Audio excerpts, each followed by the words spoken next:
Bismillahirrahmanirrahim. Ve salatu ve selamu ala Resulillah amma ba'd.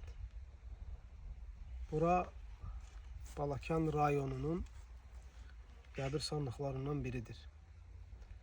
Kenarında oturduğum qəbir sahibi ise Fazil dayıdır. 2024 yılın 6. ayın ikisinde vefat edip Allah Fazil dayının günahlarını bağışlasın ve cennette makamını ucaltsın. Uzun iller her Azerbaycan'a geldikdə, her Balakandan keçdikdə Fazil dayını ziyaret eləyərdim. Fazil dayıdan öğrendiğim şeylerden biri, kederli halında da təbəssüm eləyərdi, sevinç halında da. Her zaman həmd dilinde olardı. Her zaman qonaqpərvər, her zaman səndən dinlemeye çalışardı. Nəsihət elədiyin zaman sadece kulaklarıyla değil, bütün vücuduyla onu dinleyip əməl etmeye çalışardı. Her şey kitabdan öğrenilmir, her şey məktəbdə öğrenilmir. Bazı insanların hayatı, bazı insanların oturup durmaq insana böyük məktəbləri əvəz eləyir bəzən. Bugün Fazil dayı dünyada değil, Allah'a qovuşub ve hekayesi 2024 yılda kapanmıştır. Her insanın bu hayatta bir hekayesi var. Bu hikaye ya yaxşı şeylerdedir, ya pis şeylerdedir ve sonunda bu hikaye bitir.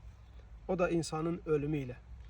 Allah Azze ve Celle Kur'an-ı Kerim'de Peygamber sallallahu aleyhi ve selleme hitap olarak buyurur ki: "Efe immitte fehumul halidun." Ey Muhammed, eğer sen öleceksense o birisiler hayatta kalacaklarını mı zanneliyirler? Başka bir ayette Allah Azze ve Celle hemçinin buyurur: "İnneke meyyitun ve innehum meyyitun." Sen de vefat eləyəcəksən, o birisiler de vefat eləyəcək. Başka bir ayette Allah Teala buyurur ki: "Kullu nefsin zâikatul maut." Her bir canlı ölümü dadacaktır.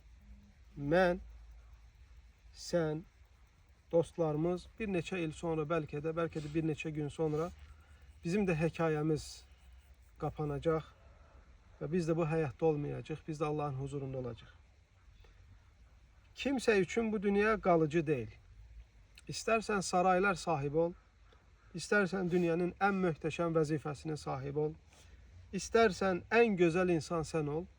Uca olan Allah sana müəyyənləşdirdiyi vaxt gəldikdə hayatın tamamlanacak ve Allah'a qovuşacaqsan, bu dünyada ettiğin yaxşı ya da pis əməllərdən hesaba çəkiləcəksən, yaxşı əməllərin mükafatını görəcəksən, pis əməllərin də cəzasını. Kimsəni, malı, pulu, bu dünyada yaşadığı saniyeleri, illəri, ayları Allah'tan üz çevirmesine vəsilə olmasın. Tam tersine her keçən saniyemiz, her aldığımız nefes bizi uca olan Allah'a ve həqiqətlərə yaxınlaştırır. Ağıllı insan ders alan insandır. Allah Azze ve Celle cümlemizi Müslüman olarak yaşatsın. Müslüman olarak huzuruna köçmeyi nasip eylesin. Fazil dayını Allah Azze ve Celle peygamberlerle, şehitlerle həşr eylesin. Selamun Aleyküm ve Rahmetullah.